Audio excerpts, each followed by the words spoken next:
Assalamualaikum warahmatullahi wabarakatuh. Bismillah, alhamdulillah, wassalatu wassalamu ala rasulillah. Bagaimana kalau misalkan ada seorang suami yang melakukan berhubungan intim dengan istrinya setelah istrinya itu selesai haid, tetapi istrinya itu belum sempat untuk mandi besar ataupun mandi wajib lah istilahnya.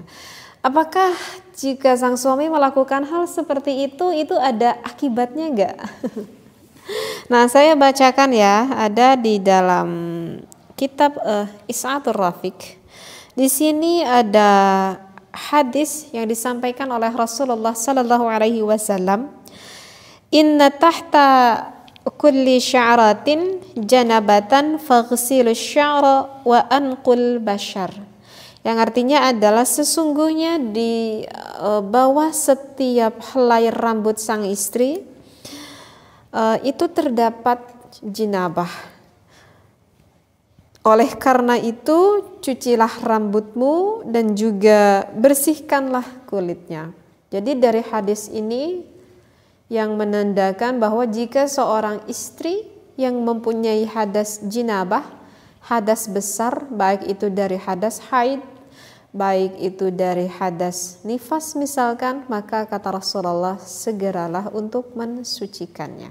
Nah, di dalam referensi ini adalah memperjelas bahwa kalau misalkan seorang istri yang sudah selesai nih beres bersih gitu haidnya ataupun nifasnya, tetapi belum sempat nih mandi besar, mandi wajib, tapi suami itu udah gak sabar banget, udah pengen buru-buru gitu ya. Padahal mandi itu gak lama, padahal mandi itu cuma 5 menitan jadi lah gitu ya, kalau dipercepat gitu ya. Tetapi ini suaminya udah gak sabar banget, sampai suaminya tuh melakukan berhubungan intim dengan istrinya. Seperti itu. Nah, di dalam referensi ini kata ulama berkata bahwa jika hal itu dilakukan ada faidatun nih di sini ya. Al-wat'u qabla al-ghusli fil haidi aw ba'dahu yurithul judhama fil waladi kama qila wallahu a'lam.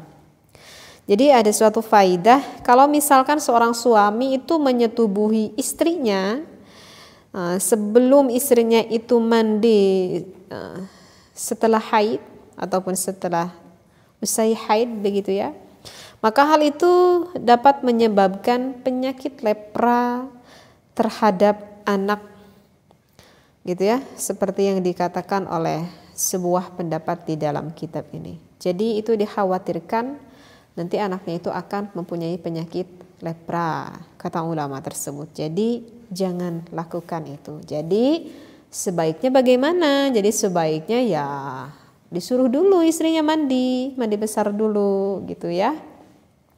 Kalau misalkan gak menemukan air, gak ada air sama sekali, maka digantikan mandi besarnya tersebut dengan tayamum. Begitu ya. Dan juga ada nih, ada referensi yang lain, ada begini, bagaimana kalau misalkan sang suami itu ya melakukan hal seperti itu, tetapi istrinya itu belum mandi besar nih, maka sang suaminya itu mendapatkan ancaman dari Allah Subhanahu wa taala yang mana berdasarkan hadis man ata haidan aw imra'atan fi duburiha aw kahinan faqad kafara bima unzila ala Muhammadin sallallahu alaihi wasallam.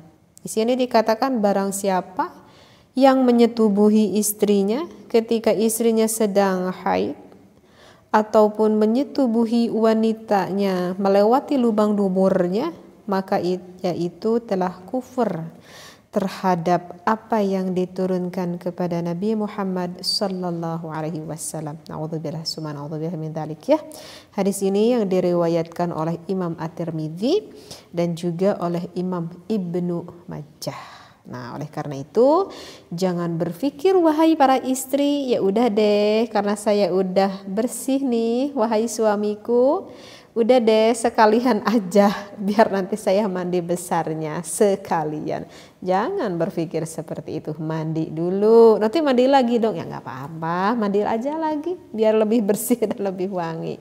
Nah, kecuali kalau misalkan dari janabah melakukan berhubungan intim itu tidak apa-apa kalau nggak mandi lagi. Ini biasanya pengantin baru nih. Kalau pengantin baru kan di dalam satu malam itu bisa melakukan sampai 3 bahkan bisa sampai 4 kali deh kayaknya. Nah, kalau untuk hal seperti ini tidak diwajibkan untuk mandi besar dulu. Gitu. Jadi ketika berhubungan intim pertama nih, mau yang kedua nggak perlu mandi besar dulu. Bisa dilanjut lagi 2 jam kemudian ya sampai subuh nih nggak tidur-tidur. Nah, seperti itu. Nah, kecuali kalau untuk itu tidak apa-apa ya. Jadi kalau udah beres haid, beres nifas, segeralah mandi lalu boleh dihubungi oleh suaminya. Kecuali kalau wanita tersebut istihadhah, mengeluarkan darah istihadhah, itu tidak apa-apa ya, karena itu dihukumi sama seperti layaknya orang yang suci. Difahami ya? Wahai para suami dan juga para istri. Mudah-mudahan apa yang saya sampaikan ini ada referensinya di dalam kitab Isadul Rafiq, bisa kalian fahami semuanya dan mudah-mudahan bermanfaat bagi yang belum mengetahuinya. Wallahu a'lam wabillahi taufiq wal hidayah. Wassalamualaikum warahmatullahi